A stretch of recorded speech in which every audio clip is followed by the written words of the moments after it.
चीन के तियानजिन शहर में आयोजित शंघाई सहयोग संगठन समिट में पीएम मोदी ने हिस्सा लिया है। ये 7 वर्षों में उनकी पहली चीन यात्रा है।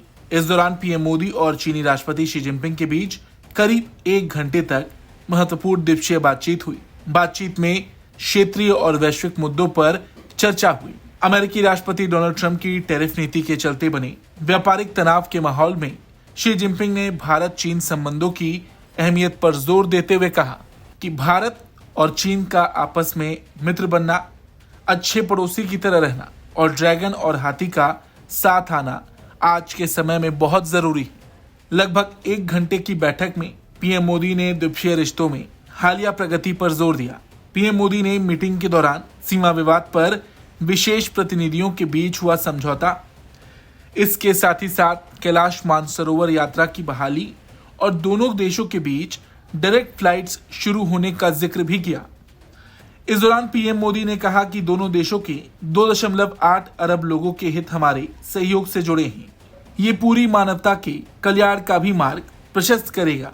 उन्होंने कहा, हम आपसी विश्वास, सम्मान और संवेदनशीलता के आधार पर अपने संबंधों को आगे बढ़ाने के लिए प्रतिबद्ध हैं। हमारे गर्मजोशी भरे स्वागत के लिए मैं आपका हृदय से आभार व्यक्त करता हूं। पिछले वर्ष कल्याण में हमारी बहुत ही सार्थक चर्चा हुई थी। हमारे संबंधों को एक सकारात्मक दिशा मिली। सीमा पर डिसएंगेजमेंट के बाद शांति और स्थिरता का माहौल बना हुआ है। हमारे स्पेशल रिप्रेजेंटेटिव्स के बीच बॉर्डर मैनेजमेंट के संबंध में सहमति बनी। कैलाश मानसरोवर यात्रा फिर से शुरू की।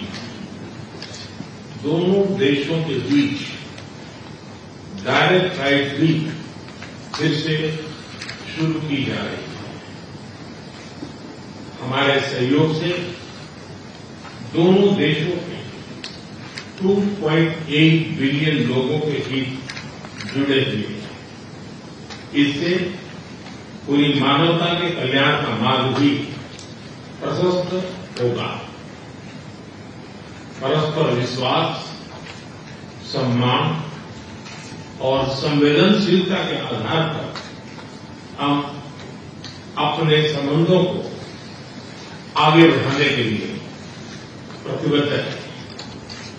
एसएनसी चीन द्वारा एससीओ की सफल अध्यक्षता के लिए मैं आपको बहुत बहुत बधाई देता हूं।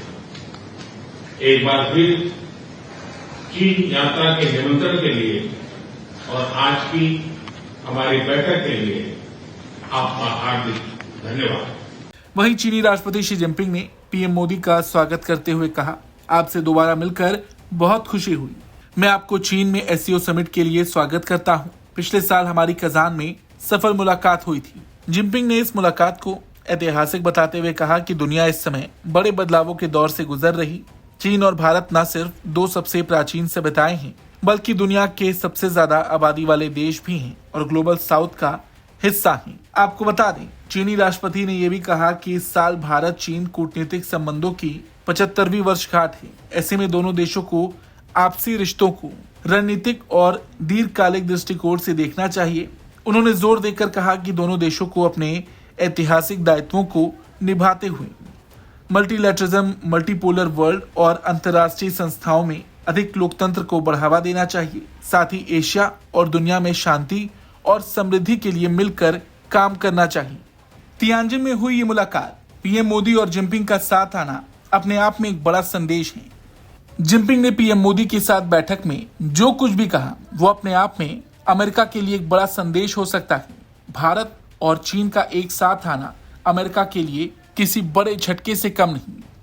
लेकिन बड़ी बात यह है कि इस मुलाकात के बाद अब पीएम मोदी रूसी राष्ट्रपति व्लादिमीर पुतिन से भी मुलाकात करेंगे। ये दोनों नेताओं की पहली बैठक होगी ऐसे समय में जब अमेरिका ने भारत द्वारा रूसी तेल की खरीद न रोकने पर भारतीय सामान पर 2 गुना कर 50% टैरिफ कर दिया।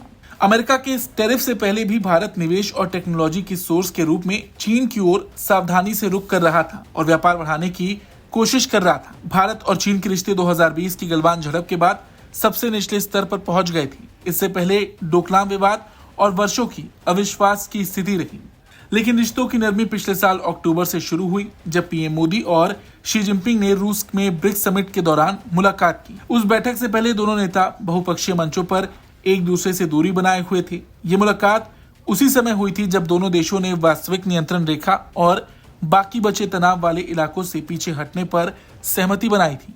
अब अमेरिका भारत संबंधों में गिरावट के बीच भारत के पास बीजिंग के साथ तनाव कम करने की एक नई वजह भी है।